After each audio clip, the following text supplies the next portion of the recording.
আসসালামু আলাইকুম। আপনারা পিডিএফ এডিট করতে চাচ্ছেন কিন্তু পারতেছেন না। আজকের ভিডিওটির মাধ্যমে আমি সম্পূর্ণ প্রসেসটুকু দেখে দিব। আপনারা যেকোনো পিডিএফ এডিট করে নিতে পারবেন।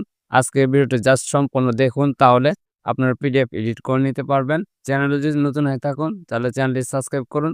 ভিডিওটি শুরু করা যাক। প্রথমে প্লে স্টোর থেকে একটা অ্যাপস ইনস্টল করে নিতে হবে। অ্যাডোবি অ্যাকোয়ার্ড লিখে সার্চ করে দিবেন। দেওয়ার পর দেখতে পাচ্ছেন একটি ওয়েবসাইট চলে আসছে। অ্যাপসটা আমি আগে ইনস্টল করেছি, জাস্ট ওপেনে ক্লিক করে দিচ্ছি। ওপেন করে নিয়েছি। নেওয়ার পর দেখতে পাচ্ছেন প্লাস আইকন, জাস্ট প্লাস আইকনে ক্লিক করে নেবেন।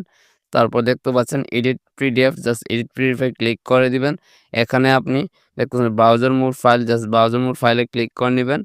আমি একটি পিডিএফ নিয়ে নিচ্ছি। দেখতে পাচ্ছেন আমি একটি অ্যাপ্লিকেশন ফর্ম পিডিএফ এডিট করব, এর জন্য আমি জাস্ট আপনার দেখানোর জন্য একটি নিয়ে নিচ্ছি। দেখতে পাচ্ছেন অলরেডি আমার পিডিএফটি চলে এসেছে। আপনি কোনটা এডিট করতে চাচ্ছেন উপরে দেখতে পাচ্ছেন text, just edit text click করবেন।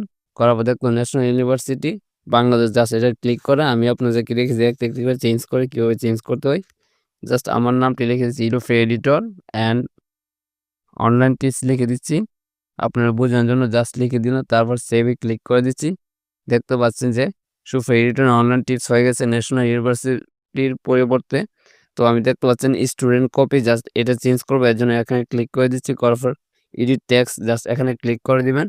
দেখতে পাচ্ছেন স্টুডেন্ট কপি, জাস্ট এখানে বোঝানোর জন্য এমনি হিজিবিজি কতলা অক্ষর তুলে দিলাম।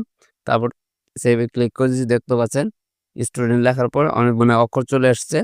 আমি দেখতে পাচ্ছেন রেজিস্ট্রেশন একটা নম্বর আছে, এটার উপর ক্লিক করে দিচ্ছি। ক্লিক করার পর দেখতে পাচ্ছেন এডিট টেক্সট, জাস্ট এখানে ক্লিক করে দিবেন। করার পর আপনার মতো আপনি এখানে সংখ্যা আর যোগ করে দিতে পারেন, আপনার মতো আপনি এড করে নেবেন। যেহেতু আমি আর একটু কতলা সংখ্যা কেটে দিচ্ছি, শুরু করে দিচ্ছি। জাস্ট আমি সেভ করে দিচ্ছি। দেখতে পাচ্ছেন এটা অলরেডি সেভ হয়ে গেছে। আপনি ইচ্ছা করলে নিচে দেখতে পাচ্ছেন অনেকগুলো অপশন, আপনার তো আপনি কাস্টমাইজ করে নিতে পারবেন। এখান থেকে ন্যাশনাল ইউনিভার্সিটি বাংলাদেশ এটা চেঞ্জ করে এটার উপর ক্লিক করবেন। করার পর এডিট টেক্সটে ক্লিক করবেন। জাস্ট এখন আপনি আপনার নামটি লিখে দিবেন। জাস্ট আমি আমার নামটি লিখে দিচ্ছি। সুফে এডিটর লিখে সেভে ক্লিক করে দিচ্ছি। দেখতে পাচ্ছেন এখনও সুফে এডিটর অলরেডি এসে, আপনি চলে এটা টেনে ফলো করে নিতে পারবেন। আমি ফলো করতে চাচ্ছি না, আপনার মতো আপনি কাস্টমাইজ করে নেবেন। গেটে গুটে সবগুলা ইনফরমেশন দেখে নেবেন। তারপর একটু ব্লার করে নিচ্ছি। দেখতে পাচ্ছেন বড় করে রেগুলার, আমি জাস্ট এটার উপর ক্লিক করে দিচ্ছি। এর টেক্সটে ক্লিক করছি। জাস্ট আমি এখানে লিখে দিব ইরেগুলার, লিখে সেভে ক্লিক করে দিচ্ছি। দেখতে পাচ্ছেন এটা অলরেডি ইরেগুলার হয়ে গেছে।